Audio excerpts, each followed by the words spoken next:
কক্সবাজারের হিমচরি বিটের দোয়াপালং মৌজার সংরক্ষিত বনভূমি দখলমুক্ত করতে অভিযান পরিচালনা করেছে কক্সবাজার দক্ষিণ বন বিভাগ। সোমবার সকাল 11টায় কক্সবাজার সদর রেঞ্জ কর্মকর্তা হাবিবুল হকের নেতৃত্বে পরিচালিত হয় এই অভিযান।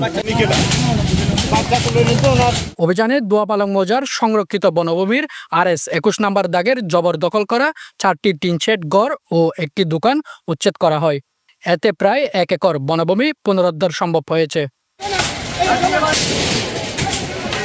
বন বিভাগ সূত্রে জানা যায়, এর আগে গত 9 নভেম্বর একই স্থানে বনভূমি দখল করতে অভিযান চালানো হয়। তবে বনদস্যুদের প্রতিরোধ ও উত্তেজনার কারণে সেদিন আংশিক উচ্ছেদ অভিযান পরিচালনার পর তা স্থগিত করা হয়। এই অভিযানে নিরাপত্তা জোরদার করে সম্পূর্ণ এলাকাটি দখলমুক্ত করা হয়েছে।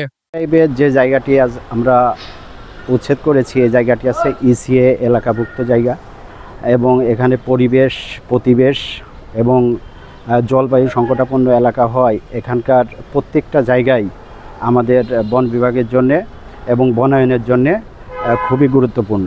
এই জায়গাটি বেশ কিছুদিন পূর্বে রাতের আধারে নির্মিত হয়েছিল স্থাপনাগুলি। পরবর্তীতে আমরা 9 তারিখে একটি অভিযান পরিচালনা করি সেখানে, কিন্তু ওখানে প্রচুর মহিলা এবং পুরুষের যারা বনদস্যু হিসাবে আছে তাদের বাধার মুখে আমরা আংশিক উচ্ছেদ করে অভিযানটি স্থগিত করি। পরবর্তীতে আমরা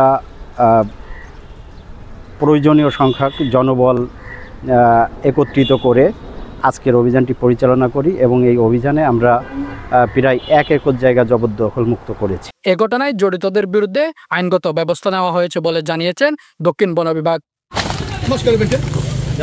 নিউজ ডেস্ক, পেনুয়া।